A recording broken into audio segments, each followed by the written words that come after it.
Bersabda Rasulullah sallallahu alaihi wasallam, "Iza sarratka hasanatuka wa sa'atka sayyi'atuka fa anta mu'min." Apabila perbuatanmu yang baik menyebabkan engkau bahagia, apabila perbuatanmu yang baik menyebabkan engkau gembira, dan perbuatanmu yang jahat menyebabkan engkau jadi susah, itulah tanda bahwa di hatimu masih ada iman. Artinya, belum tentu orang yang berbuat baik merasa bahagia dengan kebaikan yang dikerjakannya. Dan tidak selamanya orang yang berbuat jahat sanggup menyesali perbuatan jahatnya. Oleh karenanya, apabila iman masih ada, apabila hati masih hidup, perbuatan yang baik menyebabkan orang gembira, perbuatan yang jahat menyebabkan orang susah dan gelisah hatinya. Ini mengandung pelajaran. Sekali kita berbuat baik, jangan sekali-kali menyesali kebaikan itu. Sebaliknya, satu kali kita melakukan kesalahan, hendaknya selalu menyesalinya. Kadang-kadang dalam kehidupan, karena orang tempat kita berbuat baik itu rupanya membalas air susu dengan air tuba, kita lalu menyesali kebaikan. Lahirlah kata-kata, "Nyesal saya nolong dia."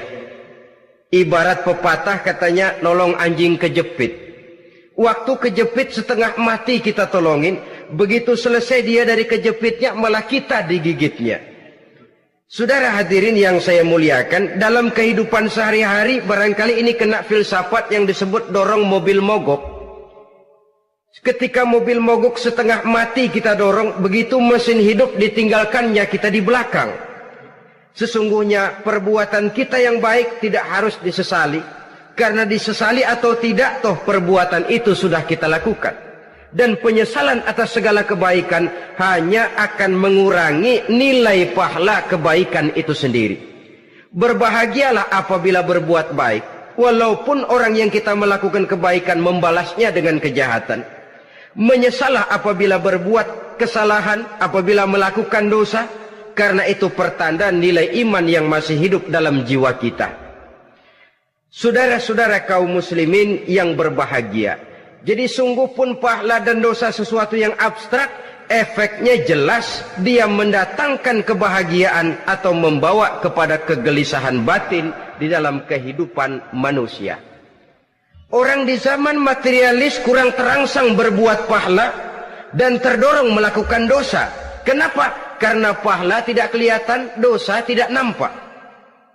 Kalau pahala kelihatan, barangkali nggak kuat kita mikul pahala. Kalau dosa benjol, umpama tiap bikin dosa palanya benjol, barangkali sudah nggak karu-karuan kepala kita. Baik pahala, baik dosa, sesuatu yang tidak nampak oleh pandangan mata zahir, tapi yang punya efek dalam kehidupan ini. Orang yang banyak pahalanya dengan orang yang banyak dosanya, kalau dia berjalan barangkali sulit kita membedakan. Tapi efeknya dalam kehidupan ini jelas adanya. Sesuatu yang bernama pahala kita perlukan, karena hidup tidak berhenti hingga di sini. Sesuatu yang bernama dosa harus kita hindarkan, karena ada kelanjutan sesudah hidup yang sekarang ini. Kehidupan dari satu pertanggungan jawab. Itu sebabnya Imam Ghazali dalam bahasa yang indah sekali berpesan, "Jaddidis safinah fa innal bahra amiq wa khuziz zad fa innas safara ba'id." Perbarui selalu kapalmu, rawat, jaga baik-baik, dandani kapalmu, fa innal bahra amiq, karena sesungguhnya lautan ini sangat dalam. Satu bahasa yang indah dari tamsil terhadap kehidupan. Perbaiki kapalmu karena lautan ini sangat dalam. Artinya, jaga baik-baik hatimu. Pelihara iman dan keyakinanmu, karena hidup ini bagaikan gelombang lautan. Tempo-tempo air tenang, tempo-tempo ombak menggila dan menggunung. Jaga iman baik-baik karena hidup penuh dengan cobaan dan ujian. Itu maksudnya.